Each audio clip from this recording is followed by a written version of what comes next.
बिस्मिल्लाहिर्रहमानिर्रहीम। मैं हूं नवीद जुबैरी, सिचुएशन रूम के एक अहम प्रोग्राम के साथ।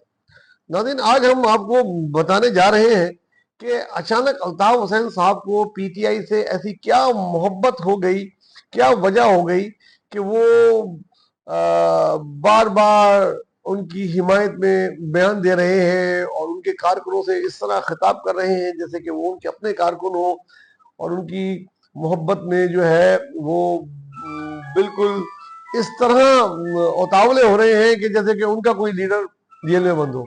तो इसके बारे में हम रोशनी डालेंगे कि वो क्या वजूहत है कि अल्ताफ हुसैन को पीटीआई की हिमायत करना पड़ी, और क्या इमरान खान की मुश्किलात खात्मे की तरफ है, क्या उसको कोई डील की है या उसको कोई ढील दी गई है, या ये सब 26 आईनी तरमीम की कॉरपोरेशन की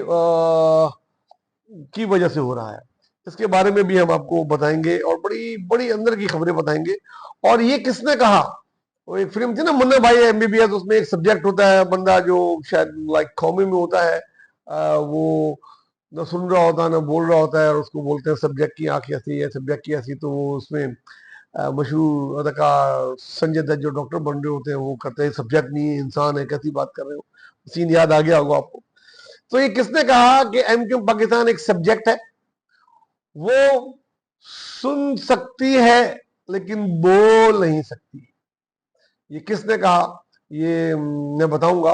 वो ये कौन कह, आप समझ तो गए होंगे ये कौन कह सकता है सिर्फ, और ये बयान कैसे आया, ये इसकी क्या वजूहत हुई, इस पे भी तफसील रोशनी डालेंगे। पर ज्यादा लंबा प्रोग्राम नहीं होगा भाई, ये दो तीन बातें ही होंगी। बातें तो बहुत है करने की, लेकिन जो इम्पोर्टेंट है हम वो कर लेते हैं। तो आइए चलते हैं सबसे पहले अल्ताफ हुसैन साहब की तरफ के लंदन में बैठे हुए। वो अगर आप थोड़ा सा माजिए में चले जाएं तो 2015, 14, 16 में तो ये बहुत खिलाफ थे पीटीआई के, और अपना जमात इस्लामी और पीपल्स पार्टी से भी ज्यादा ये पीटीआई को एमक्यूएम का दुश्मन समझते थे। बहुत जीर्क सियासतदान है, वो देख रहे थे कि पीटीआई जिस तेजी के साथ कराची में पेंट्रेट कर रही है, खासतौर से यंगस्टर में, वो एमक्यूएम की जो असल ताकत है वो उसको जो है ना उसकी मलाई को ले जाएगी। तो बेहतर पे उनके खिलाफ बयान देते थे। लेकिन फिर 22 अगस्त के वाक्य के बाद आपने देखा कि कहानी पलटी और बहुत कुछ एक साथ करके बह गया। तो आज वो वक्त आ गया है कि अल्ताफ हुसैन पीटीआई की हिमायत में उतर आए हैं, और वो कारकुनों से खिताब पे खिताब करते हैं, अपने एमक्यूएम के नहीं पीटीआई के कारकुनों से खिताब करके बोलते हैं कि निकलो, वरना तुम्हारे लीडर को मार दिया जाएगा, निकलो, खुद लीडर बन जाओ, खुद ये कर लो वो कर लो, जो सोशल मीडिया में चल रहा होता है, जो आपने तकरीर सुनी होंगी उसमें से कुछ।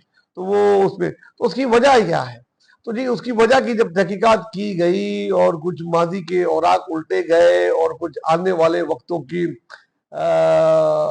जो लोग प्रोडिक्ट करते हैं उनसे बात की गई, तो उन्होंने बताया कि 2013 के और 2018 के इलेक्शन में की जो असल हकीकत होती है वो तो पता लग ही जाती है ना, छुपती तो नहीं है।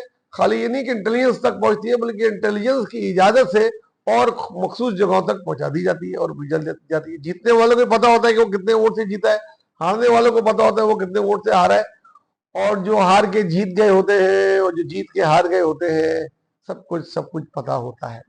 तो उनको अंदाजा हो गया कि किस तरह से कराची से पीटीआई ने उनकी बिसात उनके इलाकों में जहां वो थे वो ले ली है।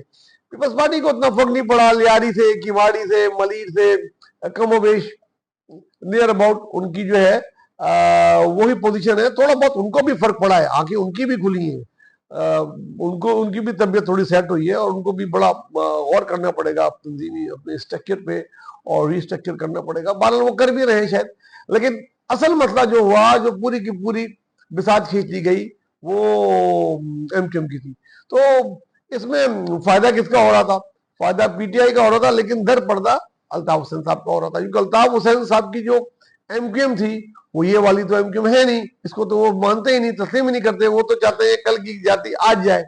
तो इसलिए उन्होंने पीटीआई की हिमायत और शुरू कर दी कि जो ले दे के थोड़े बहुत भी इनकी हिमायत बाकी है वो भी पीटीआई पे शिफ्ट हो जाए। ये थी इनकी असल जो बयान दे रहे हैं वो ये है। इतनी मोहब्बत नहीं है उनको इमरान खान से, जितनी कि उनको मौजूदा एमक्यूएम पाकिस्तान से नफरत है। अब आते हैं जी खान की तरफ। आपने देखा 26 में आलमी तरीन जिस तरह हुई, उसको जिस तरह बिलावल ने लीड किया, उसके बाद बट पुरसुकून अंदाज से हो गई। हालांकि लोग समझते थे पेपर एपर फाड़े जाएंगे और ये होगा और वो होगा और डाइस के करीब आ जाएंगे पीटीआई वाले और होने नहीं देंगे इतने आराम से रात गए तक ये। लेकिन बड़ा सुकून से बैठे रहे, उन्होंने भी तकरीरें की, उन्होंने भी तकरीर की, लगता था कोई स्क्रिप्ट है।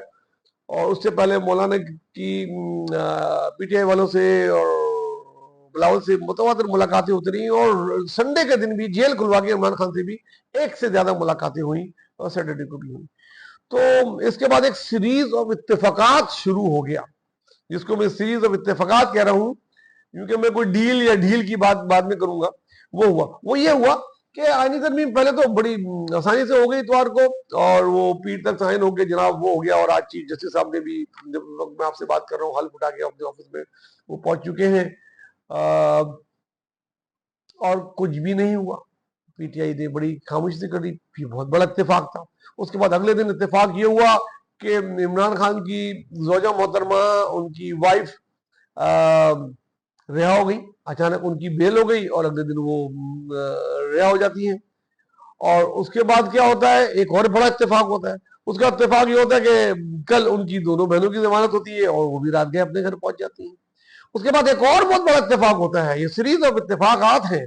वो ये होता है कि इमरान खान की जो मुलाकातें बनती है अचानक वो खुल जाती हैं और बड़ी लंबी लिस्ट जो है उनकी मुलाकात करते रहते हैं। जेल बंद हो जाता है, सब कुछ होता है, लेकिन उनकी मुलाकात जारी रहती है और वो मुलाकात कर रहे होते हैं। और अभी भी जब मैं आपसे बात कर रहा हूँ उनकी मुलाकातें जारी हैं। ये सब इत्तेफाकात हो रहे हैं।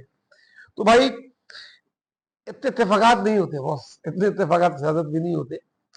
डील मैं नहीं बोलूंगा, क्योंकि मैं डील उसको मानता हूं जो नवाज शरीफ डील करके 40 संदूकों के साथ जहाज में बैठ के 8-10 साल के लिए अपने पूरे कुंबे और कुक और बोर्ची और खिदमतगारों को लेके गए। लिखत पढ़त क्या उन्होंने ज्यादा अपनी जो है वो गवर्नमेंट को दी और क्या उनसे लेके गए, वो होती है डील। जिसके ये डील नहीं होती, ये डील होती है, ये सियासत में कुछ लेदे होता है। उन्होंने 26 अमेंडमेंट में हेल्प की, उन्होंने इनकी हेल्प की और ये अर्थ से कह ही रही थी पीपल्स पार्टी के भी ये थे मुतालबा, हालांकि नहीं चाह रही थी कि बहुत हो गया, रिवेंज आपका पूरा हो गया, कम से कम औरतों को तो रिहा करो जितनी बंद है और आहिस्ता आहिस्ता चीजें करो ताकि मुल्क में जो बॉइलिंग पॉइंट जो ऊपर आता जा रहा है ना वो थोड़ा सा नीचे आए। मैशत तो और बेहतर हो रही है लेकिन ये इतनी खराब हो रही है। और जरदारी ने एक इतला के मुताबिक तो खुल के नवाज शरीफ को कान में बोल दिया कि कल को हुकूमत आती है, परसों जाती है, आप भी कई दफा देख चुके हैं, हम भी देख चुके हैं, लेकिन अगर इस दफा हुकूमत गई तो आप तो चले जाओगे, आपके लोगों का पंजाब में रहना बहुत मुश्किल हो जाएगा।